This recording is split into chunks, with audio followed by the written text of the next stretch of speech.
আজ বানিয়ে নিয়েছিলাম কালারফুল চষি পিঠে, যেটা সবাই সাদাই খেতে অভ্যস্ত। তো যাই হোক, হ্যালো এভরিওয়ান, গুড মর্নিং। আমি অনন্যা, আর আমার নতুন একটি ব্লগে তোমাদের অনেক অনেক ওয়েলকাম। আশা করি তোমরা সবাই ভালো আছো, আর আমি আর জিগিও ভালোই আছি। তো আজকে ছিল সানডে, 26 জানুয়ারি, রিপাবলিক ডে। তো তাই জন্য ভেবেছিলাম যে ছুটি আছে, তো একটুখানি এইবার সেরকম পিঠে টিঠে খাওয়া হয়নি, এত ঘুরতে টুরতে যাওয়া হয়েছে, বাড়িতেই ছিলাম না। সেই কারণে হঠাৎ মনে হলো যে একটুখানি চষি পিঠে বানিয়ে নিই, খাওয়াই যাক, যেটা শর্টকাটও হবে।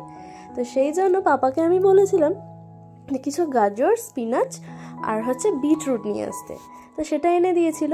এবার এই যে আমি টুকরো টুকরো করে কিছু গাজর, ছোট ছিল বলে 4 পিস গাজর নিয়েছিলাম, আর একটা বিটরুট নিয়েছি, কারণ কি বিটের তো অনেক জুস হয়ে যাবে একটাতে। তো সেইগুলো আগে পিল অফ করে নিয়ে ভালো করে ছোট ছোট টুকরো করে কেটে নিয়ে সেইগুলো গ্রাইন্ডারে গ্রাইন্ড করে নিয়েছি, যাতে জুসটা বেরিয়ে যায়। চলো আগে করে নিই, তারপরে বাকি কথা বলি।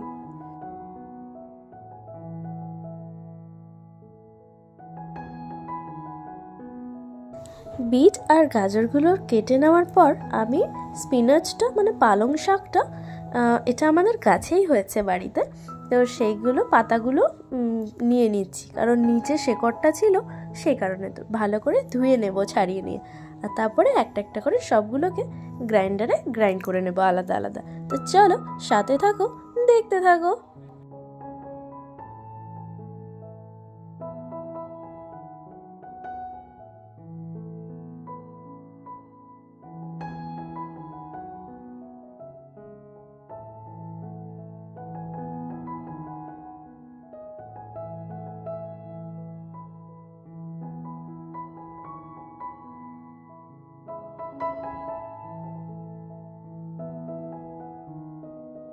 সবগুলোর জুস বানিয়ে নেওয়ার পরে আমি এক কাপ 2 কাপ জল মেপে নিয়ে দিয়েছিলাম, আর সাথে একটু লবণ দিয়ে নিয়েছিলাম, অল্প একটু। তারপরে 2 কাপ যেহেতু জল নিয়েছি, সেই কারণে 2 কাপ চালের গুঁড়োই আমি দেব, আর সেটাই দিয়েছি। তো দাঁড়া দিয়ে একটু নেড়ে নিই, নাহলে দলা পাকিয়ে যাবে। সাথে সাথে কিন্তু নাড়তেও হবে, তো যেটা আমি করতে পারিনি সাথে সাথে। তো চলো সাথে থাকো, দেখতে থাকো। ডোটা কিন্তু তৈরি হয়ে গেছে গরম গরম। এবার এইটাকে আমি 4 ভাগে ভাগ করে নিয়েছি, আর তার মধ্যে একটা পোর্শনে গ্রিন কালারের স্পিনাচ জুসটা মিশিয়ে নিয়েছি, আরেকটাতে বিট, আরেকটাতে গাজর। তো সেইগুলো মিশিয়ে নিয়ে একটু আবার কড়াইতে দিয়ে ভালো করে নেড়ে জলটা শুকিয়ে নিতে হবে। তো চলো, এইগুলো আমাকে মা করে দিচ্ছে, কারণ এত ঘাটাঘাটির জিনিস আর ভালো করে টেস্টও করতে হবে, সেগুলো মাই করে দিচ্ছে। কারণ সেগুলো যদি না হয়, আমি তো ফার্স্ট টাইম ট্রাই করছি, যেটা আমি আগে কখনো মেনশন করিনি।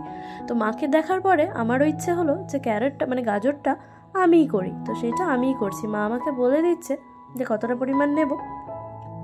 তো যাই হোক, করতে কিন্তু ভালোই লাগছিল। তো সবগুলো একদম রেডি হয়ে গেছে, আর তারপরে একটুখানি ঘি দিয়ে মা কড়াইতে ভালো করে জলগুলো শুকিয়ে দিচ্ছে, আর কিছুটা নেড়ে নেওয়ার পরে আমরা একটুখানি ঢাকনা দিয়ে ঢেকে রাখবো, যাতে করে গন্ধটা চলে যায়। যে আমি জিনিসগুলো দিয়েছি সেগুলোর যেন গন্ধটা আর না থাকে। তো তারপরে ঢাকনা তুলে আবার কিছুক্ষণ নেড়ে নিয়ে তুলে নিচ্ছি। এই করে বাকিগুলোও করে নিচ্ছে মা। তারপরে ভালো করে একটুখানি মেখে নেব, আর ঘি দেওয়াতে হাতেও লাগবে না, খুব সুন্দর আলাদা আলাদা হয়েও থাকবে। তো এই যে হয়ে গেছে ডোগুলো তৈরি। এবার আমরা পিঠেগুলো হাত দিয়ে ঘষে ঘষে বানিয়ে নেব। চলো সাথে থাকো, দেখতে থাকো।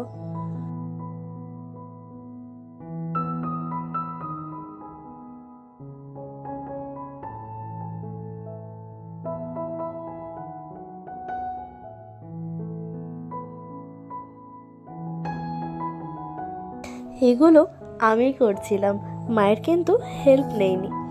যাই হোক, খেতে কিন্তু ভালোই হয়েছে। আমি আবারও বলছি, তোমরা কিন্তু ট্রাই করতে পারো রেসিপিটা।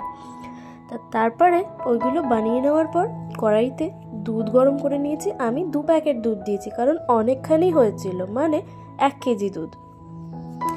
তো সেটাকে ভালো করে বয়েল করে নিয়ে তার মধ্যে আমি এই চষি পিঠেগুলো ছেড়ে দেব। আর তারপরে যেমন পায়েস বানাই ওরম করে নিয়ে একটু এলাচ দিয়ে বাস হয়ে গেল পিঠে রেডি। খেয়ে জানাবে কিন্তু কেমন হয়েছে কমেন্টে।